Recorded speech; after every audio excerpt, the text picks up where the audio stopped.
अफगानिस्तान में नई सरकार के गठन के बाद अब तालिबान को मैन पावर की कमी महसूस होने लगी है। कार्यवाहक प्रधानमंत्री की गद्दी संभालने के 2 दिन बाद ही मुल्ला मोहम्मद हसन अखुंद ने पिछली सरकारों के पूर्व अधिकारियों से उनके देश लौटने की अपील की है, तो वहीं महिलाओं को कैबिनेट में जगह न देने के लिए बेतुका बयान दिया है। रिपोर्ट देखिए।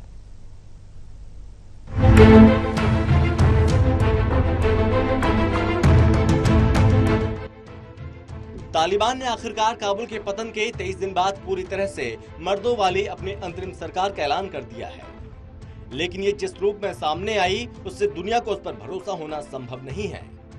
ये सरकार ना तो समावेशी है और ना ही ऐसी कि खुद अफगान लोग उसे भले की उम्मीद कर सकें। इस सरकार में ना तो अल्पसंख्यक हैं और ना ही महिलाएं। इसमें तालिबान के विभिन्न गुटों का वर्चस्व है और वो भी खासतौर पर पश्तूनों का।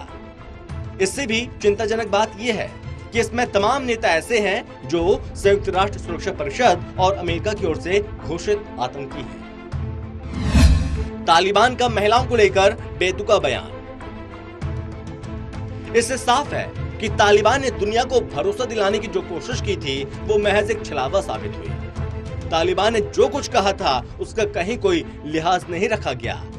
तालिबान ने जिस तरह छटे हुए खूंखार और इनामी आतंकियों को अपनी अंतरिम सरकार में जगह दी, उससे दुनिया का आशंकित होना स्वाभाविक है। तालिबान नेताओं ने घोषणा की उनकी सरकार शरिया के हिसाब से चलेगी, तो वहीं अफगानिस्तान में अपने अधिकारों और नई सरकार में अपनी भागीदारी के लिए तालिबान से लड़ रही महिलाओं का प्रदर्शन तेज हो गया है। महिलाओं का प्रदर्शन काबुल से बढ़कर उत्तर पूर्वी प्रांत बदख्शा पहुंच गया है। वहां भी कई महिलाएं सड़कों पर उतर आई हैं। इस बीच तालिबान ने महिलाओं को लेकर बेतुका बयान दिया। तालिबानी प्रवक्ता सैयद जकीरुल्लाह हाशमी ने कहा, एक महिला मंत्री नहीं बन सकती है। महिलाओं के लिए कैबिनेट में होना जरूरी नहीं है, उन्हें बच्चे पैदा करने चाहिए। उनका यही काम है। महिला प्रदर्शनकारी अफगानिस्तान की सभी महिलाओं का प्रतिनिधित्व नहीं कर रही हैं। इसका मतलब है 21वीं सदी में अफगानिस्तान को मध्ययुगीन तौर तरीकों से चलाया जाएगा, जिनमें महिलाओं के लिए कोई जगह नहीं होगी। शरिया वाले शासन में अल्पसंख्यक भी अपने लिए बेहतर भविष्य नहीं देख सकते। सरकार तो बना लिए, पर चलेगी कैसे? अफगानिस्तान के पीएम अखुंद ने पूर्व कर्मचारियों से अपील की। अफगानिस्तान में नई सरकार के गठन के बाद अब तालिबान को मैन पावर की कमी महसूस होने लगी है। कार्यवाहक पीएम की गद्दी संभालने के 2 दिन बाद मुल्ला मोहम्मद हसन अखुंद ने पिछली सरकारों के पूर्व कर्मचारी और अधिकारियों से देश वापस लौटने की अपील की। कार्यवाहक पीएम ने पिछली सरकार के कर्मचारियों को पूरी सुरक्षा का आश्वासन भी दिया है। अखुंद ने कहा कि खून खराबे का वक्त अब बीत गया और अब उन्हें अपने युद्ध से तबाह राष्ट्र के पुनर्निर्माण के लिए काम करना है। तालिबान की अंतरिम सरकार का जैसा स्वरूप सामने आया, उससे आशंकाएं इसलिए और बढ़ गईं क्योंकि उस पर पाकिस्तान की स्पष्ट छाप दिख रही है।